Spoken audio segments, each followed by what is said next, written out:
Good evening. We will now call the Planning Commission to order. Commissioner Flores, will you please lead us in the Pledge of Allegiance?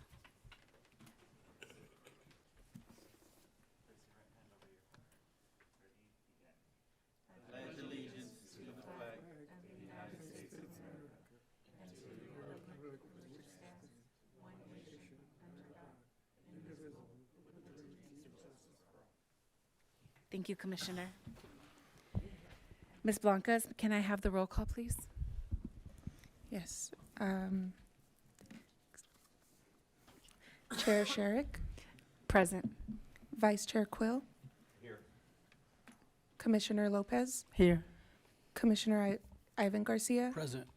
Commissioner Flores. Here. Commissioner Armstead. Here. Commissioner Carruscos, Here. Commissioner Orlando Garcia. Here. Commissioner Daly is absent. Thank you. Moving on to our agenda, public comment for items that are listed and not listed on the agenda. There's a 3-minute limitation that will apply to each member of the public who wishes to address the Planning Commission on any item on the agenda, excluding the public hearings. There is not a limit to the number of items that may be discussed within the 3-minute time limit. Ms. Blancas, can you administer the oath for our public speakers if we have any, please? No public speakers. Thank you. I'll go ahead and move to consent calendar. Consent items are routine in nature and may be enacted in one motion. All public and non-public hearing items will be open at one time. Any item may be discussed separately upon request of a member of the Planning Commission or a member of the public. Does staff have any updates to the consent calendar? Thank you, Chair. Our only item for the consent agenda this evening are the minutes from the last Planning Commission meeting of August 13th. And we don't have any public comments, so may I entertain a motion to approve consent calendar? I'll make a motion to approve consent calendar from last month. Thank you. Okay. Chair Sherrick, Yes. Vice Chair Quill. Yes. Commissioner Lopez. Yes. Commissioner Ivan Garcia, Yes. Commissioner Flores, Yes. Commissioner Armstead. Yes. Commissioner Carruscos. Yes. Commissioner Orlando Garcia. Yes. Vote passes unanimously. Thank you. We have one public hearing item, I believe, one item. The Planning Commission will first hear a report from staff, and then a public hearing will be opened. The applicant will have an opportunity to speak. Next, members of the public will be allowed to speak. Anyone in the audience wishing to speak must be sworn in and fill out a request to speak form. When your name is called, please come forward, speak your name into the microphone, say and spell your name for the taped record. After all have spoken, the applicant will be allowed to respond. The public hearing will then be closed and Planning Commission will begin deliberations to make a decision. Do we have a staff presentation? So for this evening, just want to give a little bit of kind of pretext for the presentation. This item, as we recall, came to the meeting last month. This is for the Starbucks off of 1208 West Highland. At that meeting, it was the direction of the commission to have the applicant pursue adding in the walk-up counter. The applicant has been working through that. I'm going to let the case planner, Christian, speak to a little bit of what they've been doing. But then ultimately, our recommendation this evening is to continue it by request of the applicant. But I'll let Christian give a little bit more Thank you. of where we've gotten. Hi, good evening. Yes, as what Travis said, the applicant are considering putting the feature of the takeout window, but as of right now, they need some additional time to do some research and trying to figure out how it would be viable to the site. They're hoping to have all of the plans and research ready by October's Planning Commission. So, yeah. Thank you.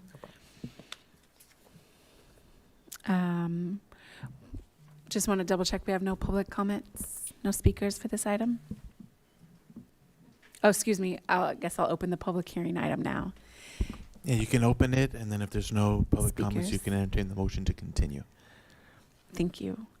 Or close it first and then entertain the motion? No, you No, leave just- the public hearing open. Understood. Yeah, because the next time around, reason we'll continue is we don't have to notice again, but it'll be one continuation, one public hearing. Understood. No speakers? No speakers on this item. Do we have a motion? I'll motion to approve item number 2, 23-15 to next meeting.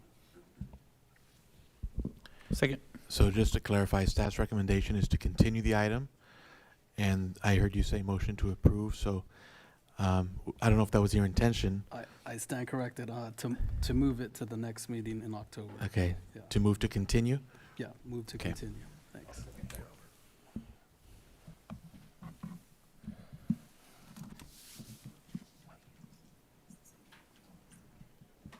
Not sure. I think, did we have 2 people that seconded? I don't know. Who was the first one who seconded that motion, please? Thank you. Oh,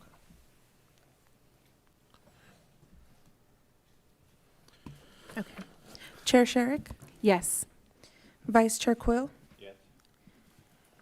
Commissioner Lopez? Yes.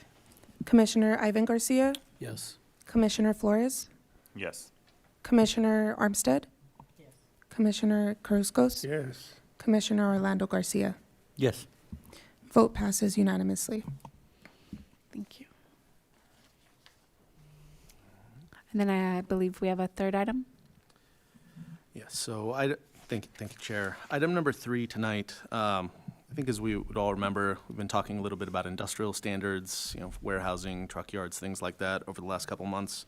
I believe it was 2 meetings ago, so our July meeting, we did do a little bit of a presentation, had a small discussion about it, and then it was the recommendation or the request of the commission to go and look at standards that other cities are implementing for this type of development. We have done some of that. We wanted to bring that back forward this evening, just kind of as an update on where we stand. Given that we have a little bit of a shorter meeting this evening, it seemed like the opportune time to do this. Is there no staff report to follow There along isn't a with? staff report. Okay. So, and this presentation is going to be a little bit different. We're not at the point right now, because, and I have to trying to figure out the best way to explain this, forgive me.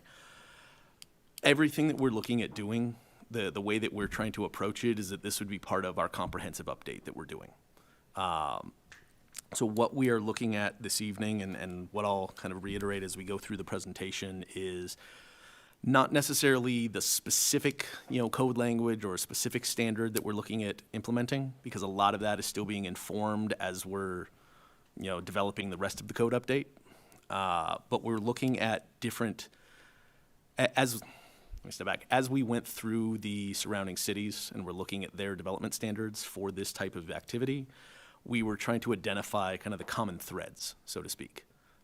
These are the types of standards. Some of them may be similar, some may put different numbers on things, but trying to see the key points that we want to make sure that we can address. So what our intention tonight is, I'm going to kind of walk through a summary of what we've observed from the other cities. We have some ideas, there's some prompts that, I do hope can lead to some discussion, about the types of ways we may want to try to regulate certain things. And then just kind of give us, as staff, a little bit of that direction to say, okay, this is what we want to make sure we're hitting as we develop the full code update. So with that, and with that in mind, I'll kind of jump in. So just a little bit of background on what we've done, over the last month or so. We looked around a lot of the surrounding cities, Ontario, Fontana, Rancho, Redlands, Riverside, a lot of our comparables surrounding us that are also dealing with the big industrial boom, over these last years, and just trying to see what they're doing. The way we've broken it down is kind of some different categories. The first, that's kind of how I have it headed in the slide here. The first thing that we were looking at that was different from the way San Bernardino currently does things starts out with the review thresholds. And I know on the slides, forgive me, it's a lot of just bullets. It's more prompts for things. No, it's not meant to be text to read or to just, get the full explanation from. But what we notice specific with this type of development is in our city, we don't regulate by building size. We really regulate if it is in a consistent zoning district, if it's surrounded by consistent zoning districts, then projects of certain types can be approved at staff level. Typically, the only reason for by right development, things that don't require conditional action, the only reason it comes up to the planning commission here is if it abuts a residential zoning district. That's where we see a lot of our smaller commercial development, or as an example, the trucking facility that we looked at a couple months ago that started some of this conversation, that came because it was abutting a residential district, not because of the type of use or the size of the development. The thing that we've really noticed, and I will say this several times through the presentation, thing we noticed with industrial development and even extending beyond that into commercial development is a lot of other jurisdictions are looking at it by buildings of a certain size can be done at staff level. Buildings over a certain size may go to the commission or council or some other review, elevated review authority. We do feel that that's a better way of doing it because really that addresses the larger facilities are going to have the large impacts. We know right now, it's been an observation from staff for basically as long as I've been with the city, that we have to bring a 5,000 square foot building to the planning commission. We can process $500,000 or more at staff level if it's in the appropriate area. And while that does have some importance, obviously there can be less concerns if it's surrounded by consistent uses. It still sometimes seems a little bit out of sorts that these developments that could have major impacts or major questions that ripple out from a property don't always go to, the public forum that they may benefit from. So we do want to look at doing something by building size. We've glanced with other cities. Typically, what I was seeing, and the other staff that was assisting me with this, was somewhere in like the 50 to 75,000 square foot range on the industrial development seemed to be kind of the cutoff where they made a distinction between, a level such as this versus more of a staff level or a review committee, something of that sort. But the other thing that we wanted to add with that, because the one big thing I noticed when we were going through all the data we were pulling is everything really tied just to the development of warehouses, specifically warehouses and distribution centers. That only has relevance if we're actually dealing with a building. And the majority of the industrial development we're dealing with now is more just pertained to the truck yards themselves. It's been quite a while, to be very frank, since we've processed an actual warehouse. It's been at least a year since we've had a new application come in for one. Most of these are now the other uses that have either a very nominal building, small office, but they may still be acres of development and have the same truck impacts that the large distribution centers would. So we're exploring doing maybe some kind of hybrid threshold that would have either building square footage and or number of either truck docks or actual stalls if it doesn't have a building, something like that. And we wanted to see, if that's, kind of an understood direction, if that's making sense, and perhaps if anybody has any suggestions of, what we think might be appropriate thresholds. I have a question. Yes. Vice Chair. Was consideration given to zoning and infrastructure and setbacks? I noticed some of them that we have approved set pretty close to the street. Setbacks is one of the next slides actually coming up, so I will pause on that answer, if I may, because I do have several things to say about that. As far as the zoning, what's the exact question there? It seems as though we have a lot of mixed zoning areas where there's residential abutting the commercial or the industrial, where the warehouses are going. We have looked at that, and yeah, that does tie into some later slides, but a lot of these kind of, I'm probably going to jump around on the slides because all the topics do kind of impact each other. That is something else we are looking at, and that does go more broad to the land use plan update that we're dealing with through the general plan and our larger development, like permitting provisions. The one thing that I will say we have noticed, and I don't want to, a lot of it's still being worked out, so I don't want to get into the specific fine points just yet. What we have identified is we have a lot of areas, specifically on the west side of town, where we have smaller industrial areas that are zoned for the general industrial. So if you think, as we all know the city, we have our large industrial block, we'll say southwest of the airport.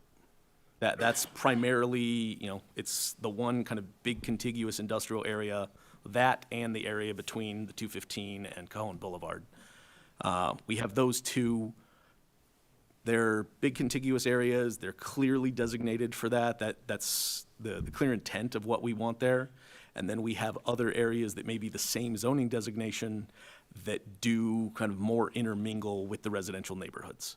That is not fully spoken to in what I'm presenting tonight, but it is something that we're looking at and trying to figure how we may be able to make distinctions in the zoning code between those various industrial districts, possibly rezoning some of the ones near residential, maybe to bring them, I'll say to bring them down just a little bit and not allow the most intense uses, trying to find that balance. I will be very direct and say that one's a very tricky one to hit because there's a lot of areas, and I'll go back to the project that we looked at a couple months ago. There's a lot of those areas where you have clearly entrenched industrial facilities and clearly entrenched residential, and then you have some vacant property between them. And it's a catch-22, just to be very blunt, because you wouldn't want to necessarily put more residential where you have heavy industrial facilities, but you also don't want to further affect existing neighborhoods by building more industrial, or certainly not the heavy scale.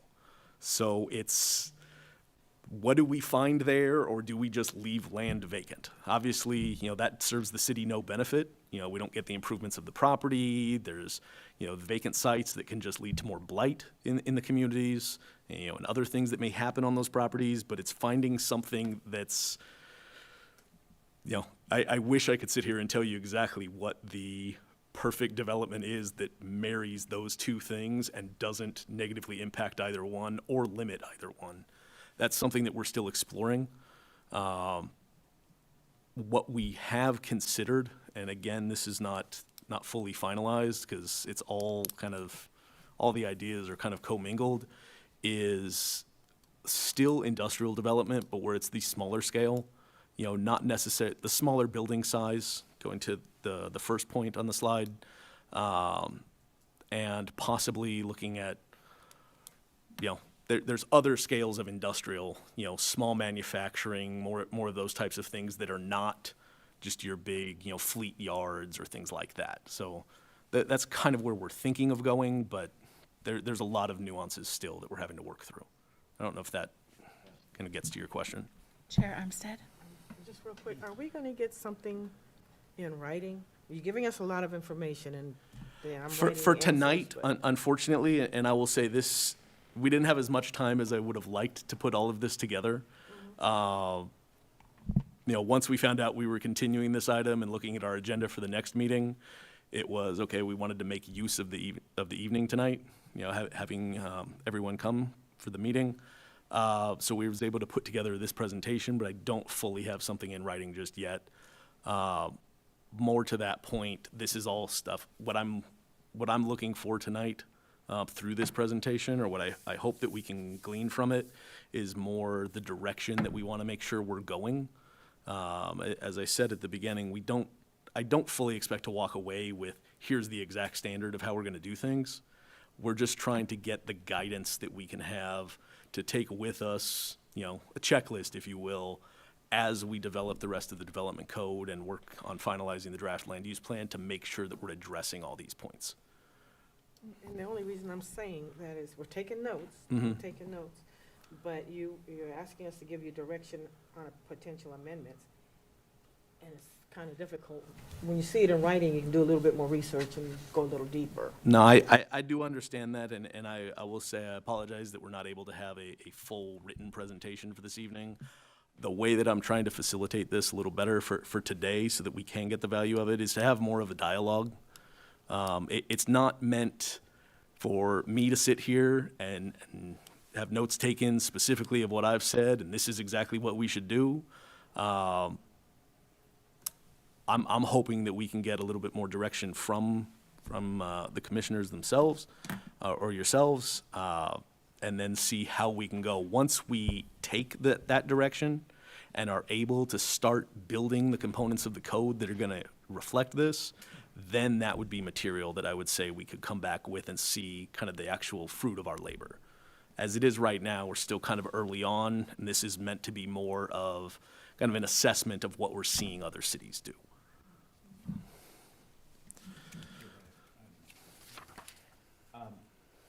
In doing your research, I think it's excellent to look at other cities and surrounding cities and see what they're doing.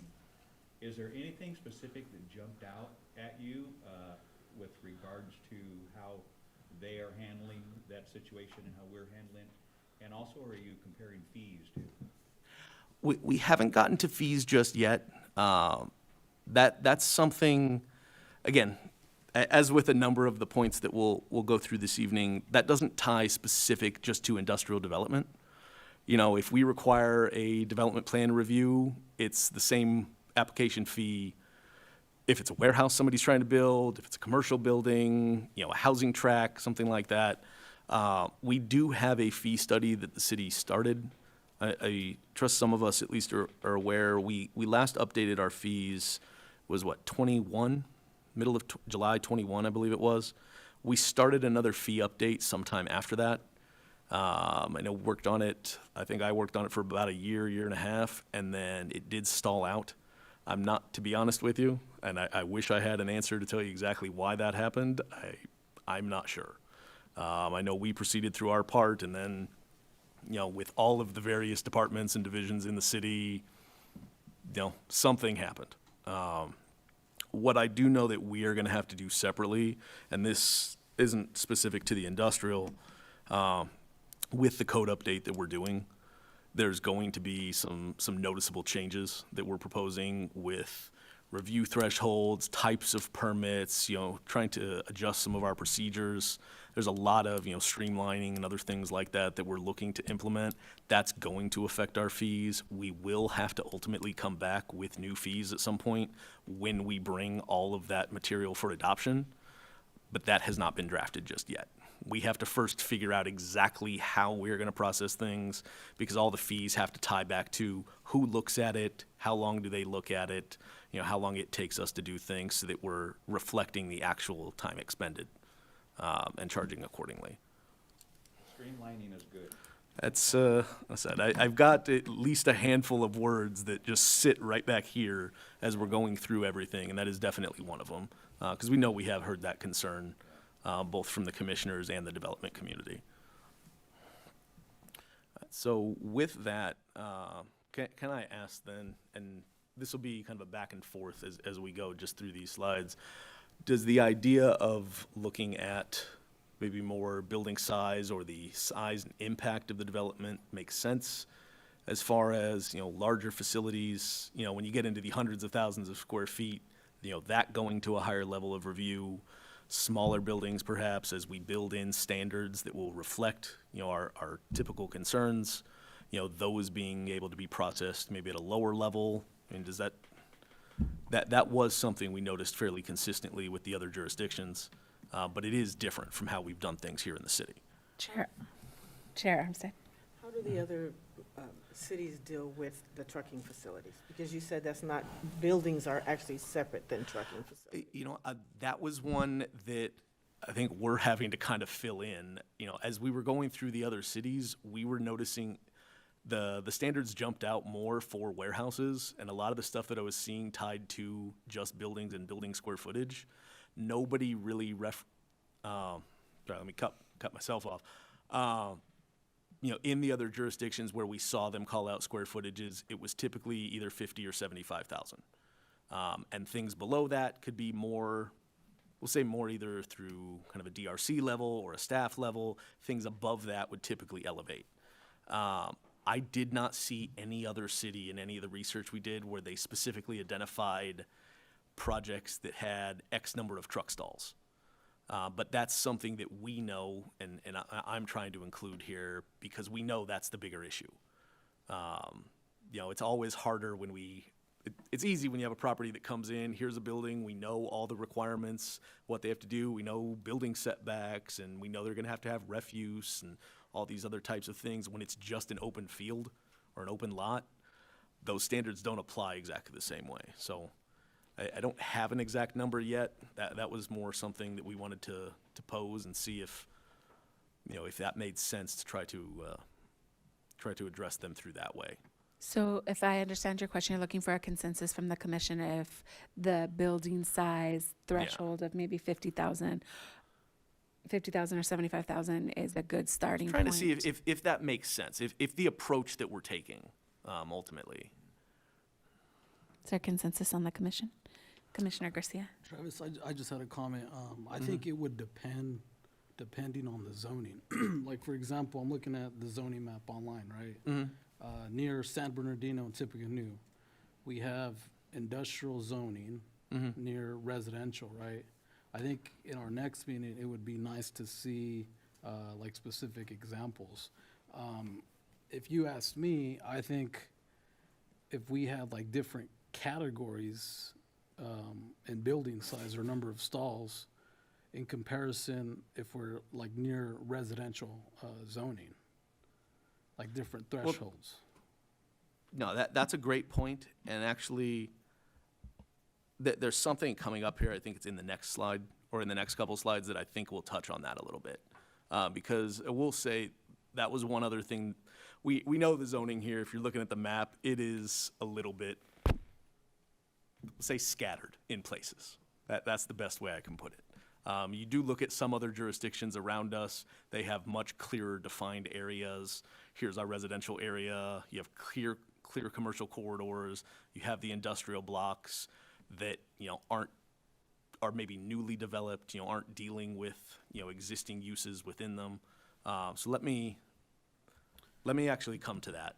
And I if like the can. idea that you mentioned, like the height, like if we have industrial zoning near residential, maybe the building height can reduce, or size of the building.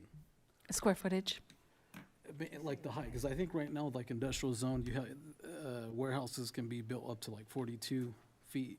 Our general industrial, we hadn't touched on height yet, but to your question, general industrial right now, our industrial light, which is the majority of, said the area west of the airport and the area up along Industrial Parkway and Cajon, that height limit is 50 feet. One of the things that I think, though, and this goes to Commissioner Quill's comment, if we proceed with those areas that are zoned for industrial that may be abutting or more interwoven with the residential development, the existing zoned residential areas, and look at other types of industrial that we would do, not necessarily, you know, your big distribution centers, yes, we could modify the heights in there so that there is some kind of scaling or something to get a little more appropriate. It may still have to be taller than residential because, you know, buildings have to have, you know, function to them, but certainly something that's not going to go from here up to here, you know, just as you cross a property.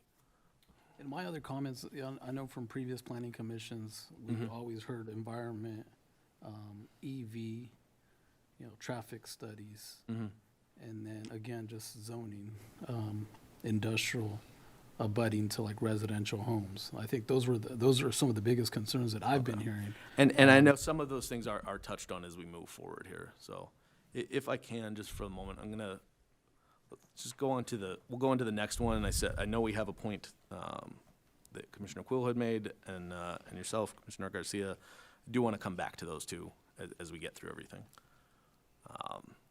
So after looking at then kind of the review thresholds first, there were a lot of questions regarding setbacks and buffering. It's what I was just mentioning in the last slide, you know, where we do have those uses abutting certain things, or abutting, you know, non-industrial development. The big things that we were seeing as we were going through what our neighbors are doing, first and foremost, in our industrial zones right now, I can be very honest, because I've been dealing with it for a decade now, we do not have setback requirements, I think, that really are appropriate for several reasons. We do know the scale and, you know, our setbacks along the streets, and that's one that I will get to. But the first thing that I think is difficult is we have our general industrial, we have a standard 10-foot setback around all sides. That can be problematic in two ways. And I know everyone's making notes. I can also make sure that we send this out to you, just so we have this. That 10-foot setback can be problematic on two different fronts. When we're in areas where we have, you know, smaller lots, where they're completely surrounded by other industrial development, to be very honest, I don't think there's a reason for a setback on an interior side or on a rear side that's abutting another industrial development. All we're doing at that point is creating dead space on the properties. As kind of a counterpoint to that, you look at our general commercial, we don't require a setback when you get to side and rear property lines if they're abutting all other commercial, because you really don't have the impact between those. And if you did, you know, you're just making a setback between two parking lots, which isn't really the best use of the space.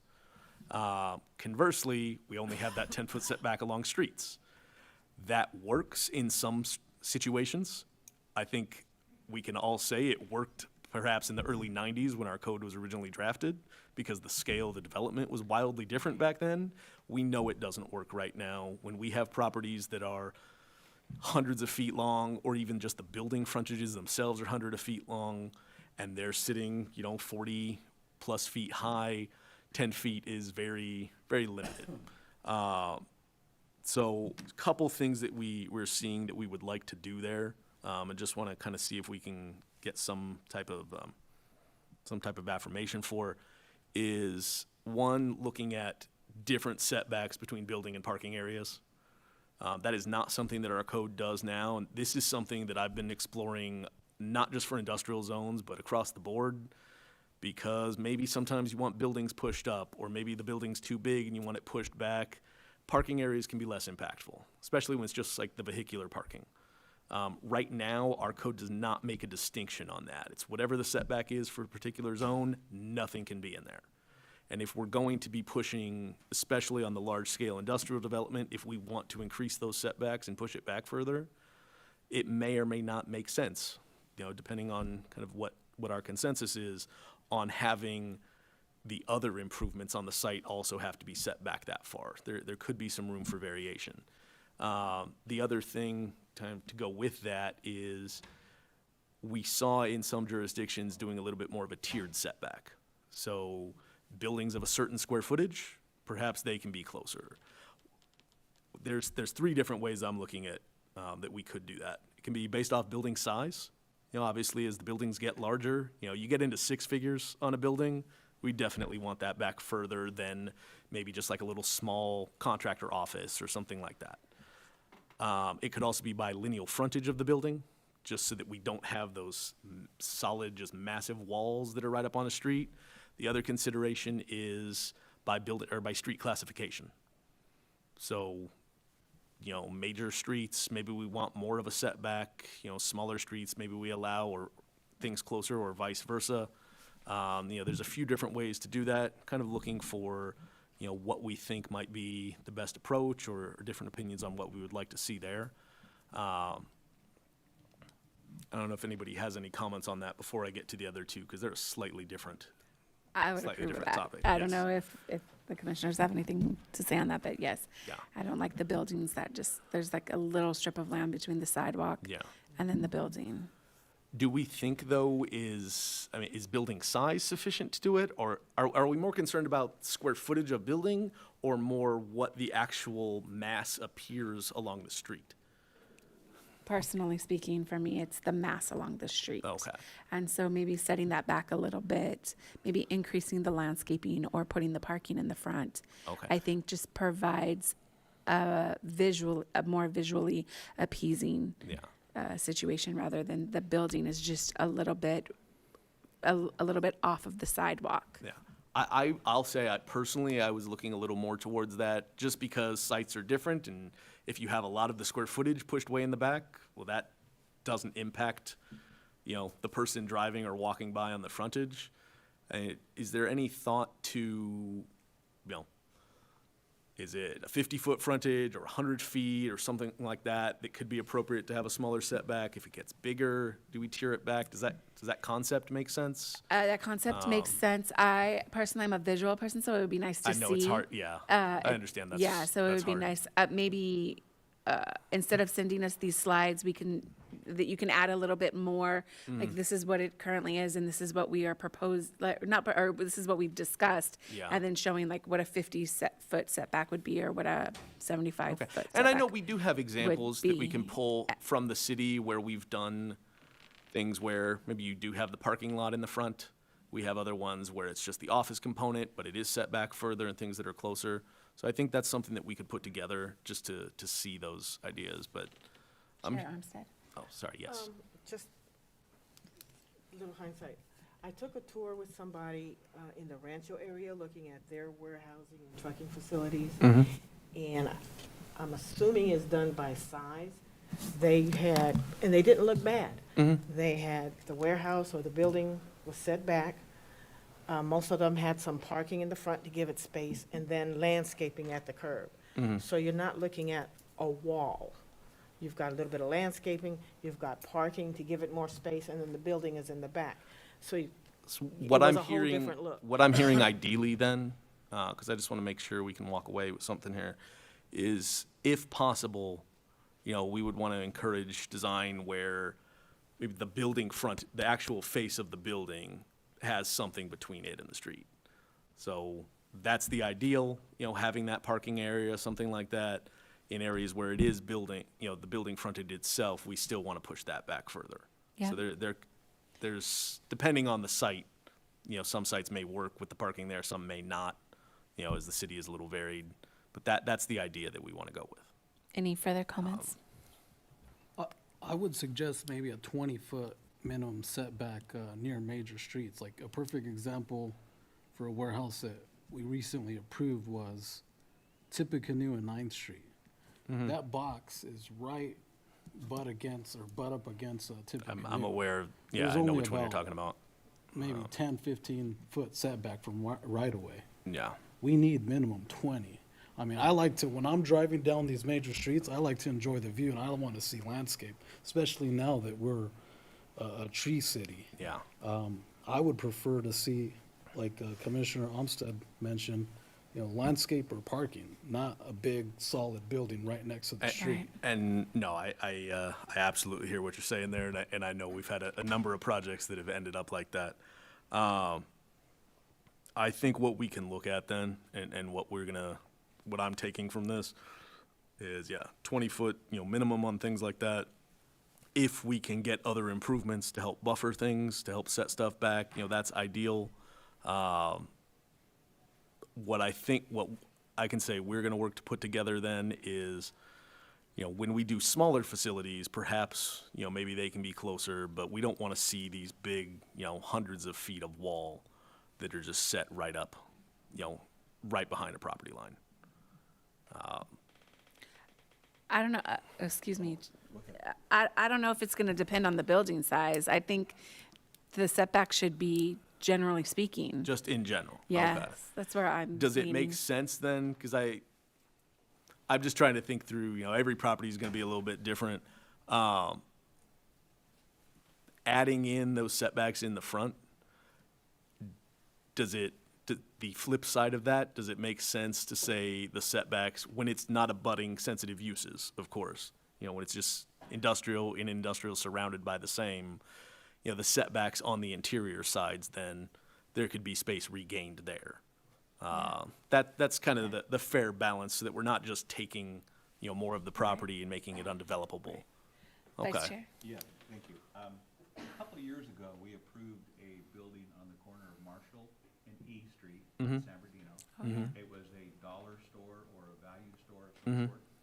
And during the meeting, we had somewhat of a disagreement as to the location of the building, because they wanted to put it right on the sidewalk. And our commission was opposed to that, but somebody, maybe a planner, argued that because that's a transportation corridor. As I can tell you, I processed that project, I know exactly what you're referring to. Yeah, and I don't know what difference that would make That one, and I'll answer very quickly. I do want to, it's a little bit of a different topic than what we're discussing this evening. In that particular instance, though, it wasn't just, it was along a corridor. That's a little bit different, because obviously now we're talking with, the larger scale industrial development. It's going to be on corridors as well, and we want to set that back further. It's the transit overlay that we have. When that was adopted by council, was it about 12 years ago now? 11, 12 years ago? Because the intent of that overlay was to make things more pedestrian-oriented, not have the parking in the front in areas that we want to make, walkable,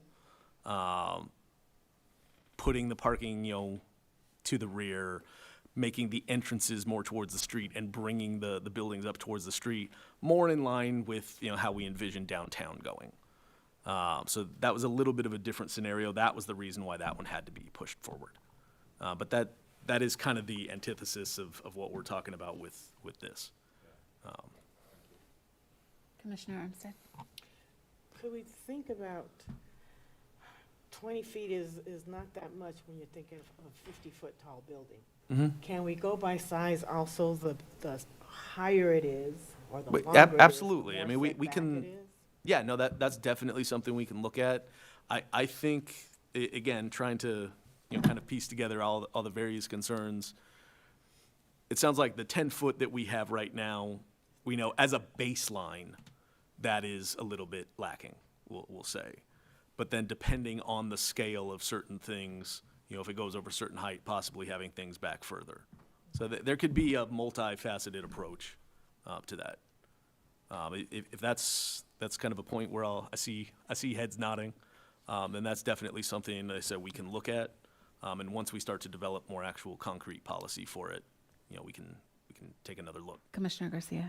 Yeah, thank you. I agree. I mean, if we're gaining buffering, we got to give something on the back end. You got to think about the planning and the development going into these developers. They have X amount of square feet for a property, Yeah. and they have a certain purpose for it.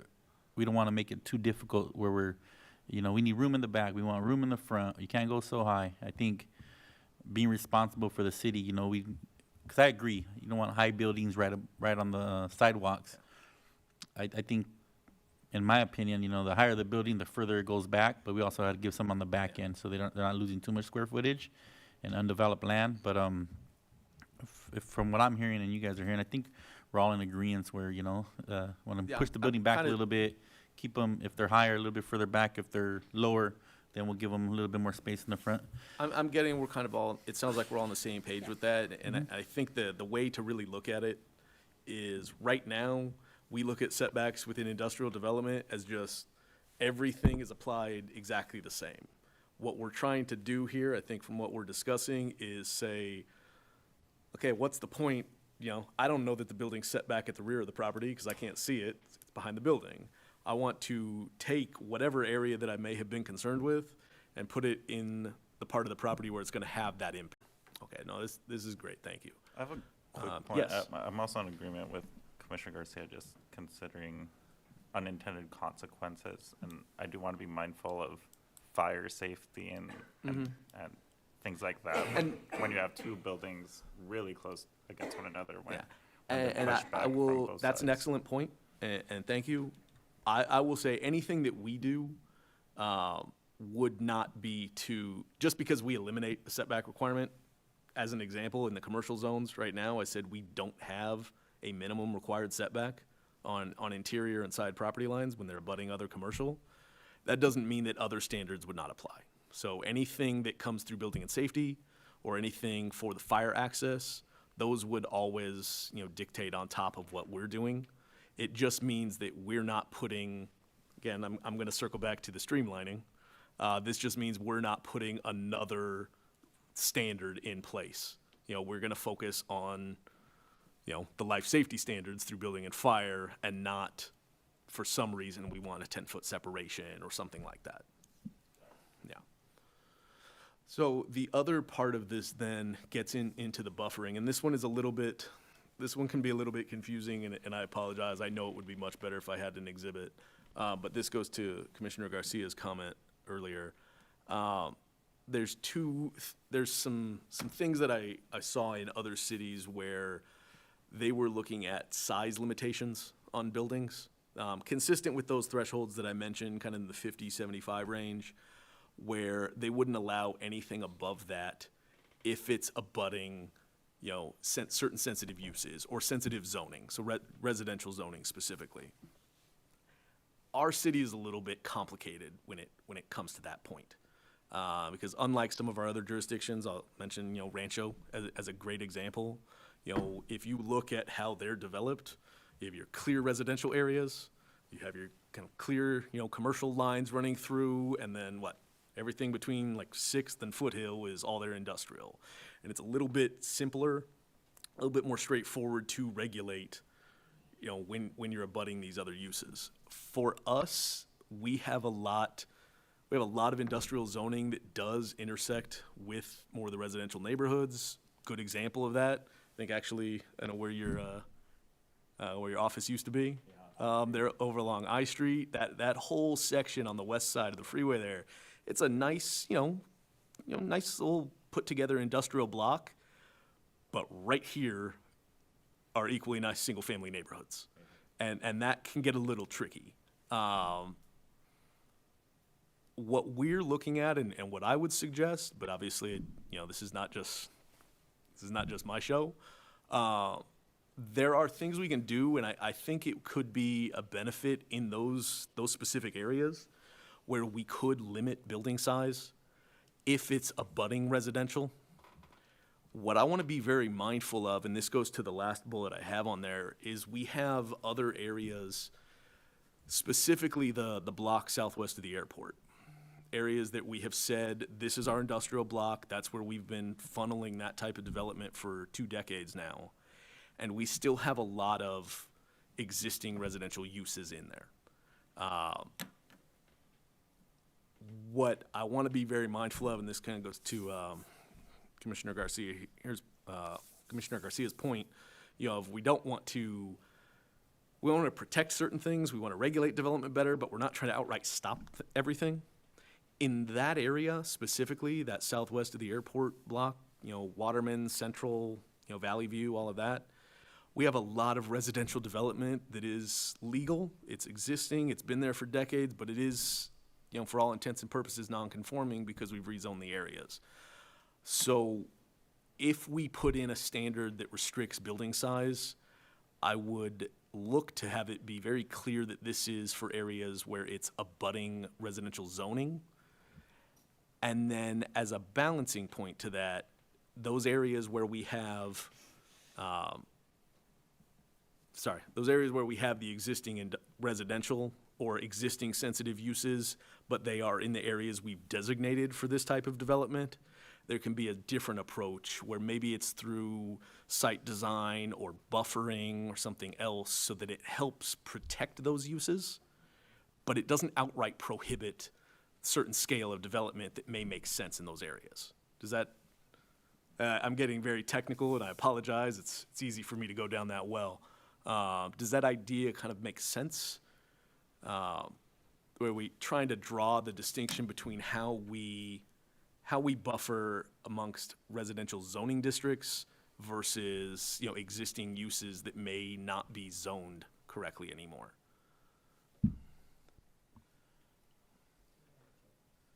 Yeah, do you have examples, Right. Travis? Again, like I said, the best thing, Like, So, I know you again- have landscaping on the screen. Like, are we talking more hedges? Are we Well, talking more trees, so setbacks? I'll throw a couple different things out there, thank you. So just to make sure I have kind of the scenario that I'm explaining clear. The one that we looked at, the property off of Rancho and Rialto, that we looked at a couple months ago. Yes. That was one of those that directly abutted a residential neighborhood that was zoned for residential. That was the designated intent of that area, per our general plan. In that kind of scenario, if we took this approach where maybe we limited either building size or, the other methods, stalls or something of that sort, that type of property could be, we could say, no, you just can't build over this scale because it's abutting a residential area. That is the one approach. What I'm trying to, the balancing act that I'm trying to kind of find here is you go down to the areas, Lena, Valley View, Central, kind of that, or Mill, even all the way up to Mill. We have a lot of residential properties that are still in there. They may be existing residential uses, but the whole area is designated for industrial. That's where I'm saying we could do, instead of just saying you can't build over a certain scale there, because that's the area that we've designated for it, it's saying, okay, if you happen to be abutting what is still an existing residential use, maybe you can build it, but now you have to set back the property further or something like that. The examples of how we were seeing that implemented in the other jurisdictions was they may have, a 10 or 20 or 30-foot landscape buffer, what it may be. They may require that the buildings are oriented a certain way, so you're not getting like the active noise, generation right abutting, the residential use or any other use. I think things that identified were, schools, assembly facilities, things like that. So it was trying to regulate it a little more, not by saying you can't do it here, because it's frankly an internal conflict if we say we're going to zone for a certain use here, but then also say you can't build something there. But trying to balance it with we have these legacy uses that still exist, and perhaps we can regulate them or protect them a little better through site design than by outright, restricting the development.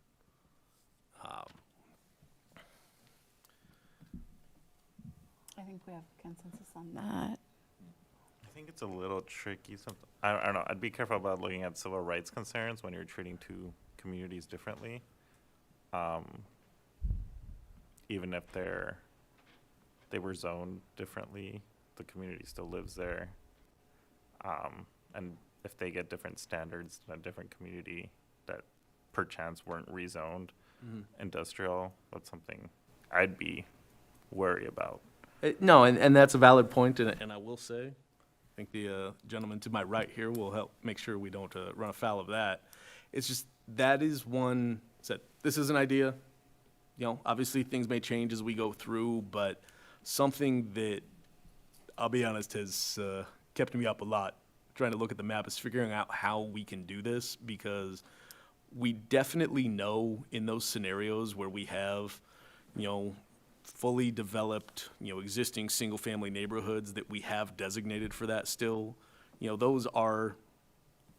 are just as valid, or conversely, the properties that are not zoned correctly, to your point, are just as important to that individual property owner and to their activity that's going on.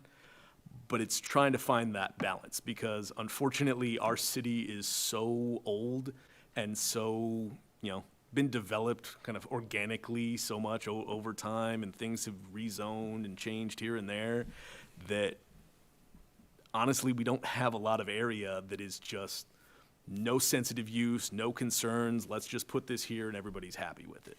There's always something that we're, you turn one direction and there's a house in pretty much every zoning district in the city. So it's trying to find that line, and I don't say that lightly. I don't, obviously if I was in that scenario and it was my property, I would have those concerns, everything that you're saying. But it's trying to find that balance of how do we allow, the industrial development better, or any development in the areas that we want, while still protecting things and, kind of taking that hybrid approach. Obviously, we want to make sure we're not, running afoul of anything, but that's kind of the way we're seeing it have to work. So Travis, one thing we've heard the public say is, why can't we put a grocery store in here?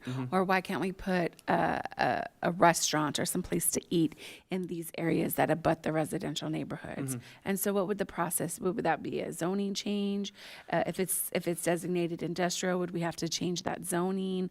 Or maybe is that a different solution or another solution to look at?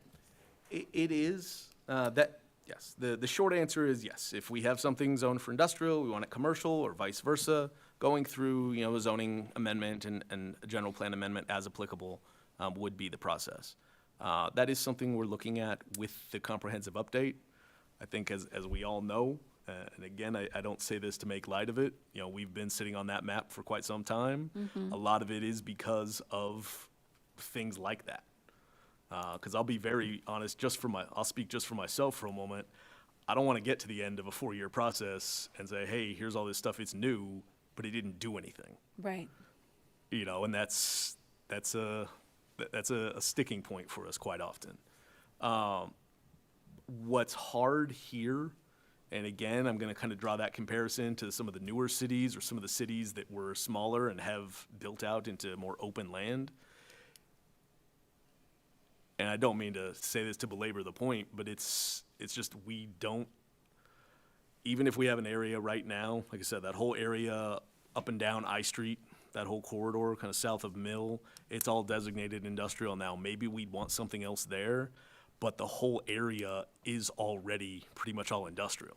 Right. And just being very realistic, if we say all of a sudden we want this area commercial, we could rezone it. It's still going to be all industrial development Sure. there. So, That's why we still have industrial uses Yeah. down here by the ballpark, even So- though we rezoned it decades ago. so what would something look like a hybrid of industrial / commercial? Where there's an option, you know, like, yes, if a grocery store, convenience store that could service the public with their actual needs Yeah. was willing to go in, There is actually a center like that near where I'm living, outside of the city, where it's shopping center in the front, and it just literally ties into, I don't know, it's like 7 or 8, you know, small industrial buildings, say in like the 20,000, 30,000 square foot range, all in the back. I think the way to address that, and this is, it's a good point you make, it is something else that we had looked at, I just was not thinking about for this evening. One thing that is limiting with our general industrial zones right now, and I was talking with a colleague about this the other day, is I think at the time, and obviously I'm a little bit of conjecture here since 35 years ago, but at the time, they really drew a very hard line between commercial and industrial. who was they? Previous planners? Those who previous- crafted the current But you mean general like plan. staff, Belco. you're speaking of Yes, staff, okay. Yes, sorry. Within our, let me take the personal out of it. I'll correct myself. Within our code specifically, there's a harder line drawn between those two types of uses. Just like with, you know, residential and commercial, we all know that line is very quickly eroding. You know, and we all want mixed use development. We all know what that is. You know, it's in the right places. It's great. The line between the commercial and industrial is kind of getting blurred a little bit as well, and rightfully so. And I think the joke I made with one of our when I was discussing this the other day is, you go to industrial areas in other cities, and you always have, you know, the restaurant that's there that's servicing everybody. You look at our code right now, we don't allow that type of general commercial activity, even something as simple as just as a drive-through in the industrial zones. Right. So the other part of this, and I said, there's more facets to this than I can possibly even say, is starting to allow some of those activities there. So it can still be the industrial area, but They still have to a eat their use, lunch, a use right? that may be Yeah. more benign. Right. Like, if I flip that and say in the downtown, you know, and as an example, in the downtown plan we're doing, we're trying to allow pretty much anything, any type of commercial activity. Why not? It's downtown. It's meant to be just a myriad of things and have that vibrancy. But we want to restrict, you know, the heavy industrial uses because you wouldn't want that there. I can't think of any one of us that would say, I want to go into an industrial area and, oh, I wouldn't want a retail store because that's going to compromise, you know, or impact the warehouse negatively. So we can take that approach and start allowing more of those other activities. So as the market goes, you know, Yeah. maybe it does seem viable to start allowing that. I have a question. Yes. Isn't there a couple different levels of industrial, light industrial and major industrial or something of this? So in our current code, and this is a whole nother discussion, but I'm happy to keep going as long as we have the questions. We have four different industrial designations right now. At the very high end is our extractive. That's really limited just to the mines, the area kind of just south of the 215 going up towards Devore, and part of the property, like the far west end of Baseline. We then have in the middle, we have our light and heavy zoning districts. To be honest, those are virtually the same. The only real distinction between them is that the heavy industrial can allow some work to take place outside. And that area is really limited to the rail yard itself. There's a small portion up off Industrial Parkway, kind of between University and Palm.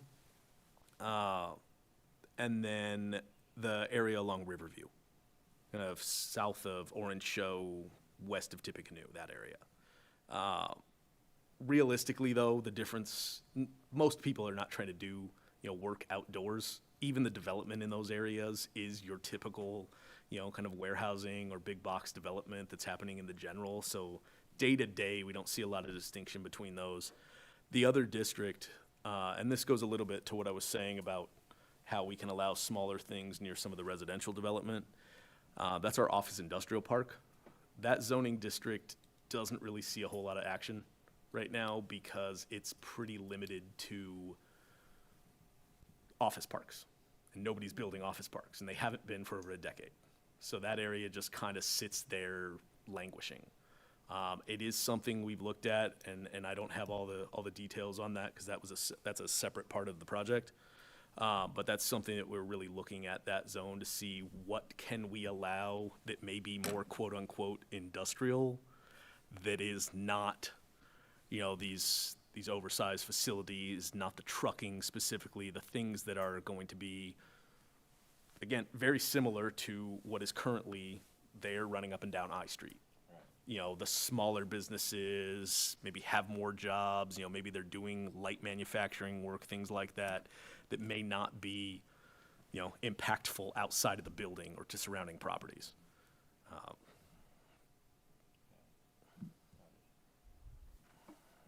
right. So that was, yes, we could look at maybe a hybrid of industrial, commercial. Yes, I think you. within, yes, I'm sorry, I know I went on. Thank you for bringing me back. Yes, the intent, and one thing we have looked at, and this I can tell you predates this discussion by at least a couple years, is trying to find more utility in the industrial zones to allow other things that would still integrate with it. Yes. So some of this we touched on, but one of the other big things that we were noticing kind of consistently were things related to the site and building design, as I had mentioned, I think to Commissioner Armstead's comment, or when we were speaking, how we're trying to regulate things may not necessarily just be by, well, you're next to this, so you can never do something. It's maybe let's find a way to make it palatable, or to make it less impactful, and a lot of that can be done with design. One of the points, this wasn't specifically in what we were finding from other jurisdictions, but I wanted to include it because I know this was a point mentioned by the commission at the other meeting, was, trying to push our architectural requirements further. This, I'm going to say very bluntly, is a point we want to address in all of our zoning districts. We do need better design on buildings. I will say I believe this firmly, especially with a lot of the industrial development, the design level has stepped up. If you look at a lot of our older development, a lot of the stuff up along Industrial Parkway, again, the older buildings, all the areas, remember when we built warehouses with no sidewalks? All of those areas, yeah, the buildings were flat boxes.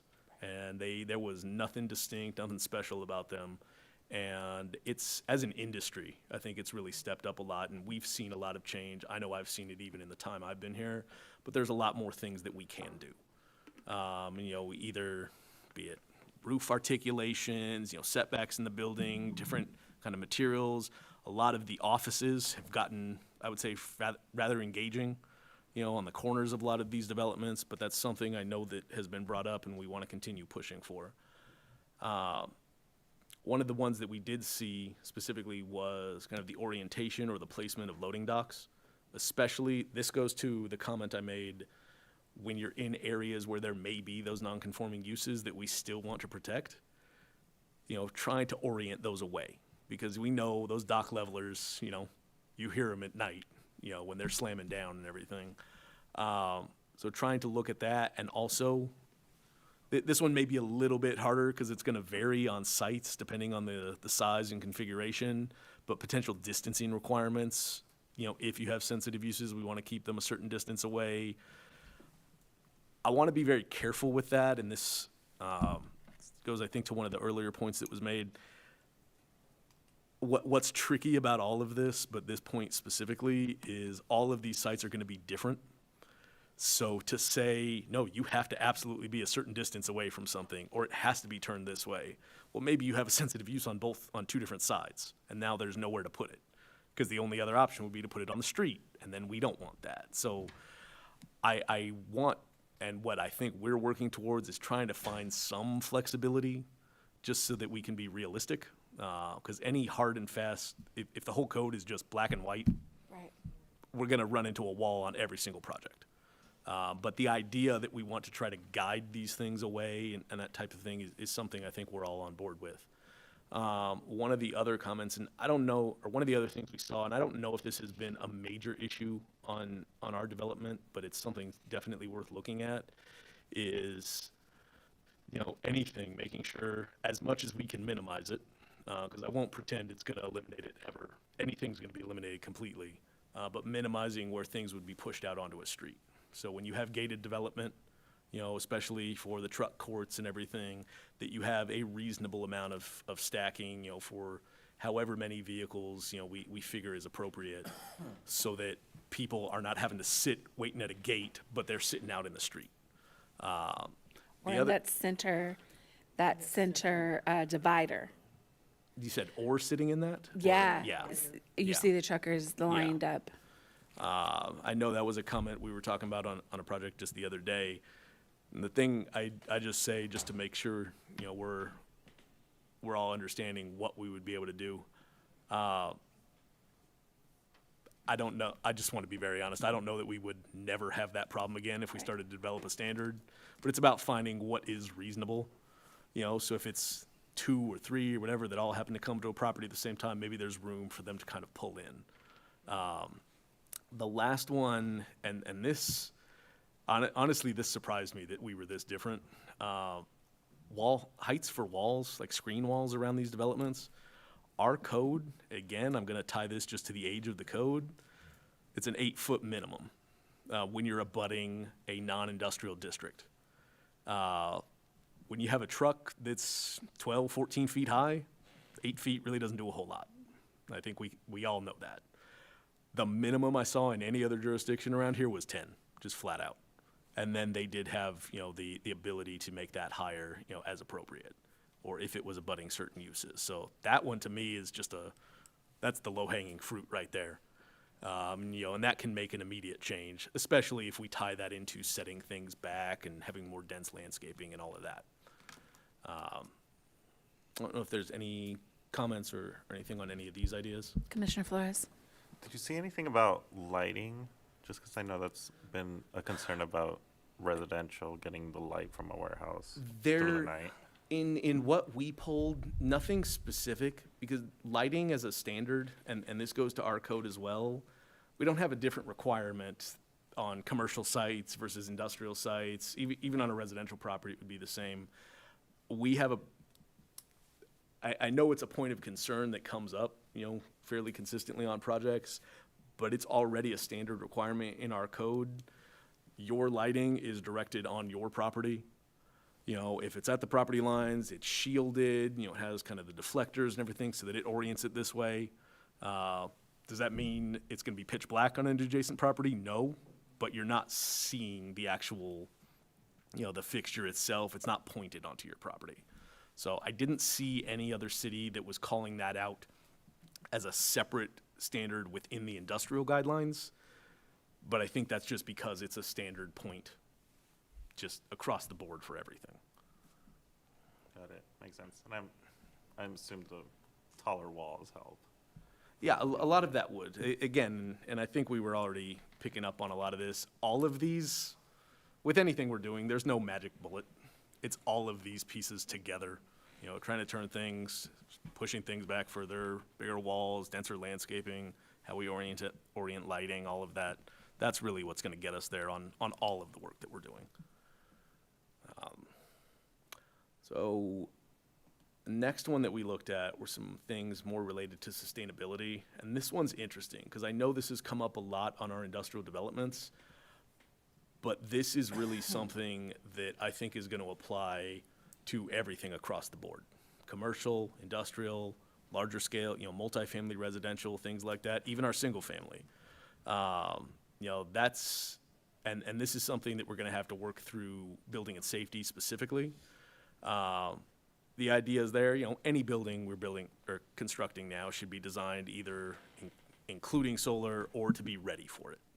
And then the EV charging, what we've talked about a little bit internally is, you know we do not have an EV ordinance right now. We don't have minimum number of stalls that have to be either pre-wired or actually have charging facilities. I know that point's been brought up a number of times, you know, fairly consistently on projects. And we've worked kind of piecemeal with the developers and project by project to start including that. What we're gonna need to do, we all know it already, is just put a standard in place. Most likely the idea being a percentage of stalls on a property need to be set for this. You know, we know we're trying to transition there, but we know it's gonna take some time, so no site's gonna be 100%, you know, electric. But looking at specific on the industrial development, you have X number of truck stalls or loading docks or whatever, percentage of those. Separately on vehicular parking areas, you know, a percentage of that. And I would personally say that would apply, you know, even your large commercial centers, anything. I think the example that we're using when we're talking about it is, think of how like accessible parking is required, how those standards work. You have this number of stalls, you have to have this percentage of them that are set for this. It would be the same kind of idea. We're just working on figuring out what those appropriate numbers are. Commissioner Armstead. I've been reading lately, hydrogen for trucks. How are we gonna deal with that? We're gonna have gas, electric, and hydrogen? I think our fuel station has hydrogen. The one on Waterman does. We have a few facilities in the city. I haven't seen, unless it's, you know, a particular operator that maybe has their fleet that might put in their own fueling. Just in terms of like your general warehouse development or anything like that, I haven't seen a facility come in that's trying to propose its own hydrogen stations.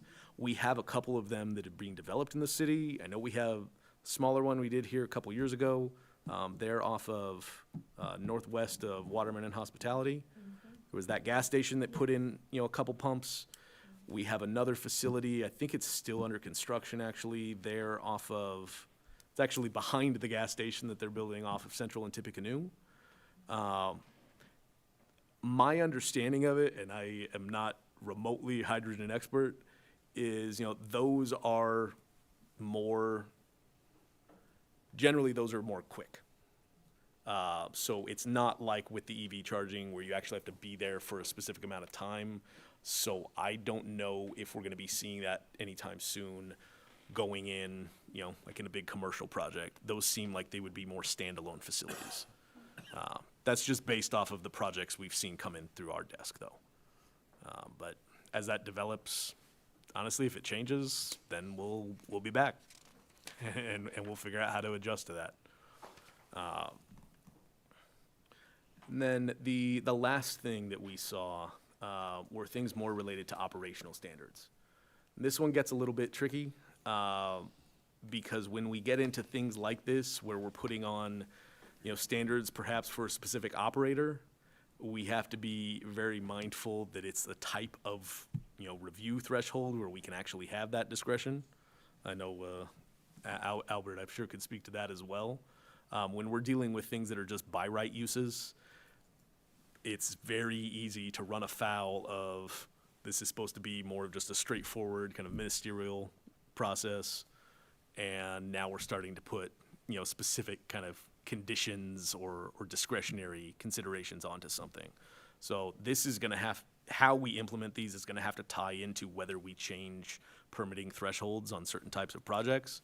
But should we be able to do this, the two things that we saw in more than a couple of the jurisdictions we looked at, on the larger, or the developments involving a lot of trucking, was putting requirements for limits on idling. We were seeing somewhere between 3 and 5 minutes were kind of the numbers that people were putting in. And I believe we've actually talked about that issue, either here at this body or sometimes when projects have gone forward to the commission, or to the council, forgive me. Because, you don't want a truck just sitting there idling for half an hour or more, because that's just putting out emissions for no purpose. The other thing that was interesting, and this is different than the actual truck route plan the city is working on.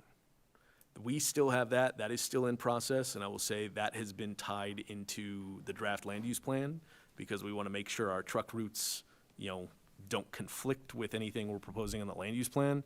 What this one was these larger projects, larger facilities, the trucking and the warehousing, through maybe more of that kind of discretionary action, certain jurisdictions require that they provide a plan on, from your facility, where are the trucks going to be routed, so that they do connect directly to truck routes. We know, and if anyone has, I think at least some of us have seen the draft truck route plan, those are not every street is identified as a truck route. That's not how any city would do it. You're going to have, your major arterials, major things that are connecting certain areas to the freeway, things like that. But you have plenty of development that doesn't sit directly fronting a designated truck route, where trucks may still have to go. So we would require, or could require, a plan that shows anything leaving our facility is going to go this direction, connect to this, and then it's out, and avoid maybe this area to the north where there's some other uses that we don't want to impact, something like that. It was an interesting point. I'll be honest, not something I think we had ever considered until I was seeing this. But that could have the benefit of, making sure, again, even when we're in those areas where maybe we have, some non-conforming uses or something, it's another step to try to limit the impact on them while we still allow this type of development to proceed. And we'll say that is actually about, that was really kind of the overall of what we saw. As I said at the beginning here, this is not meant to be the end-all of every standard. A lot of these, the intent, my intent at least with this evening, is making sure, we're hitting a lot of the points or the concerns that we're having. And then we can take that and go forward and actually develop the specific regulations that would try to address these. I'll kind of actually just hand it over if there's any other thoughts, anything maybe we think we didn't hit, or questions on anything else that we've talked about. I'm going to go with Commissioner Armstead first. She had her, yeah. Just real quick, so the next presentation that you're bringing to us, I guess, an update, it'll be Mm-hmm. more of an update. Will it be something that we can look at and I do a little research?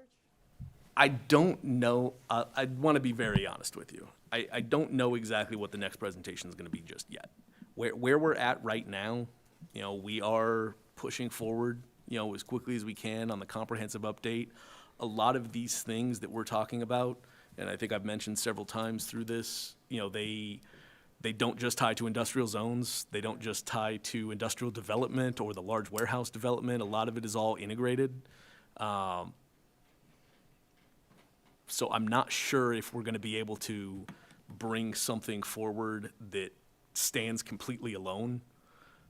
It's something we'll have to look at a little bit further, and it's going to probably be at least a couple of meetings, because I know next month we've got about 6 items we're already planning for.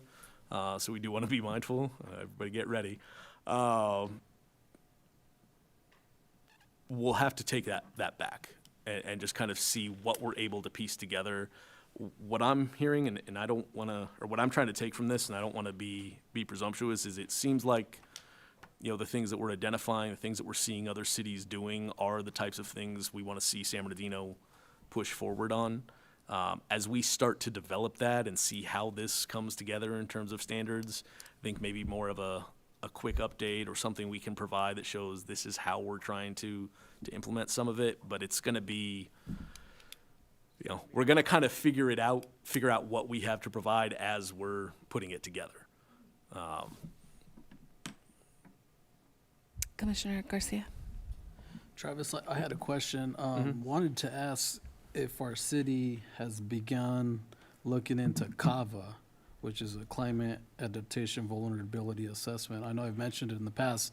I don't know if this is just a program that SCE has. When I worked for SCE, and I worked on a couple of projects that when I was employed there, basically it's a plan where you look at anything, basically climate change, anything at risk. So climate change hazards over time. So earthquakes, storms, flooding, fires, like we have ongoing fires at the moment.